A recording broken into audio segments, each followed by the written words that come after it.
जनूबी अफ्रीका के कप्तान टेम्बा बवुमा के मुतालिक क्या कहा भारतीय खिलाड़ियों ने, आप खुद सुन लीजिए। Just checking with the point saying it might have just hit him high.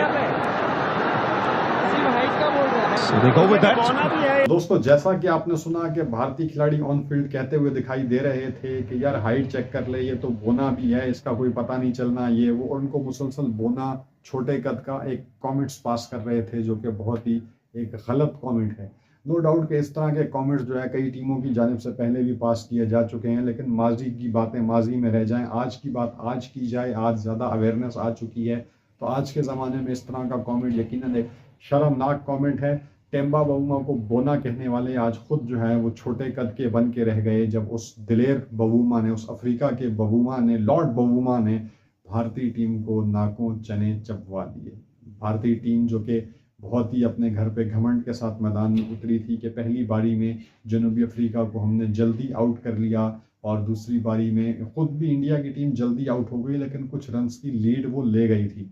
तो उनको ये था कि चूंकि इनके 7 खिलाड़ी आउट हैं और जो है सिर्फ इनके पास 63 रन की लीड है, लेकिन आज के दिन थोड़ी मुज़ाहमत की लेट ऑर्डर ने और 60 रन और जोड़े, और 124 रन का जो है वो टारगेट दिया गया भारत को।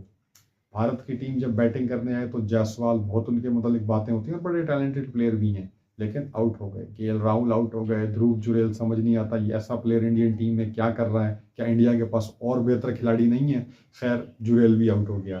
वॉशिंगटन सुंदर, पता नहीं क्यों उसको नंबर 3 पर भेजा गया है, मेरी समझ से बाहर है। हालांकि उसने रन्स किए हैं स्लो स्कोरिंग गेम के अंदर, उसने 35 रन की बारी खेली, लेकिन फिर भी मैं समझता हूँ यार वॉशिंगटन सुंदर को अब तुम 3 पर खिलाओगे, मतलब करना क्या चाहते हो। तो वो मेरी समझ से चीज़ें बाहर हैं। शुभमन गिल पहले इनिंग्स में एब्सेंट हार्ट हो गए थे, रिटायर्ड हार्ट हो गए थे, हॉस्पिटल में एडमिट कर लिया गया, बल्लेबाजी करने नहीं आ सके। ऋषभ पंत भी जल्दी आउट हुए, इसके अलावा जडेजा भी जल्दी आउट हुए। आखिर में अक्षर पटेल ने छक्के मारे, स्कोर को करीब ले गए, लेकिन जब वो अक्षर पटेल से मुझे एक शिकायत है कि एक ही ओवर के अंदर जब आप एक चौका और 2 छक्के मार चुके हैं, तो फिर तीसरा छक्का मारने की क्या जरूरत थी। देखो, ये जो एक्स्ट्रा हीरोइज्म है ना, ये आपको बाज दफ़ा ले भी डूबता है। हालांकि इंडिया की इतनी अच्छी टीम है, इतने सुपरस्टार प्लेयर्स हैं उनके अंदर, और उनको बिल्कुल भी इस तरह के हीरोइक्स दिखाने की जरूरत नहीं है, लेकिन क्या है ना कि वो हीरोइक्स दिखाने से बाज नहीं आते। अब अक्षर पटेल एक ओवर में 16 रन समेट चुके हैं। टेस्ट क्रिकेट की बात हो रही है, कोई T20 नहीं है। जब आपके पास टाइम की तो कोई किल्लत ही नहीं है ना, आपका 2.5 दिन का टाइम है, फिर भी उसने हिट करने की कोशिश की, मिस क्यों हुआ। और केशव महाराज जो कि बॉलिंग कर रहा था, वो यही चाहता था कि ठीक है, एक चौका मार दिया, एक छक्का मार दिया, एक और छक्का मार दिया, कब तक मारेगा। ऐसी गड्ढा विकेट है, खड्डे खोदे हुए हैं पिचों के ऊपर, तो यहाँ पे एक ना एक तो मिस हिट करेगा, और वही हुआ। मिस हिट की और शानदार कैच लिया टेम्बा बवुमा ने, उनके कप्तान ने, तो कामयाबी समेट ली। साउथ अफ्रीका ने 30 रन से मुकाबला जीत लिया, 124 रन का टारगेट दिया इंडिया को, और भारतीय सुरमाओं को नाको चने चबवा दिए, 30 रन से शिकस्त दे दी। ये तो बहुत बड़ी फतह है साउथ अफ्रीका के लिए, और यकीनन एक शर्म का मुकाम है और लानत का मुकाम है भारतीय टीम के लिए, जिसके पास इतने ज़्यादा सुपरस्टार खिलाड़ी हैं, और उसके बावजूद वो इस तरीके से जो है ना मैदान के ऊपर रेंगते हुए, नाक रगड़ते हुए दिखाई दिए। पिछले साल न्यूजीलैंड की टीम आई थी, 3-0 से भारत को रोंद के गई थी उनके अपने घर पे, और भारत की जो एक इंतहाई घटिया किस्म की जो उनकी आवाम है, जो क्राउड है उनका, बहुत ही दुनिया में सबसे घटिया क्राउड अगर कोई है तो वो भारत का है, जिन्होंने 1.25 लाख तमाशाइयों का स्टेडियम था कोलकाता का, Eden garden cricket stadium Kolkata, और वो पूरा स्टेडियम खामोश हो गया जब जनूबी अफ्रीका ने मुकाबला जीता। एक भी जो है ना वहाँ पे इंसानियत वाला हिंदुस्तानी मौजूद नहीं था जो कि तालियां बजाता, क्लैप करके अगली टीम को दाद देता।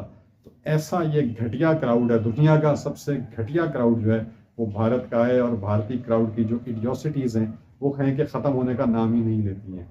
इतना ज़्यादा ये वाहियात किस्म का क्राउड है, जितनी भी लानत मलामत की जाए भारत के क्राउड पे उतनी कम है।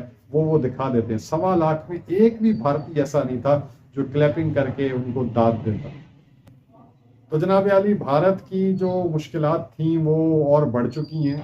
अब भारत का WTC में चांस जो है वो बहुत ज़्यादा मालूम हो चुका है, बहुत ज़्यादा कम हो चुका है, क्योंकि इंग्लैंड के अंदर भी 5 टेस्ट मैचेस की सीरीज़ उन्होंने ड्रॉ तो की थी, जीत नहीं पाए थे, हारने की उस पर थे, लेकिन ड्रॉ किया। एक टेस्ट मैच शानदार खेला, आखिरी जो टेस्ट मैच था, लेकिन अब अपने घर पे पहला टेस्ट मैच हारने के बाद भारत के चांसेस भी WTC सीरीज़ के लिए बहुत कम हो चुके हैं। पाकिस्तान के चांसेस भी बहुत कम हैं, पाकिस्तान भी अपने घर पे साउथ अफ्रीका से एक टेस्ट मैच हार गया था, लेकिन इस तरीके से जलील होकर नहीं हारा था जिस तरीके से भारत आज हारा है।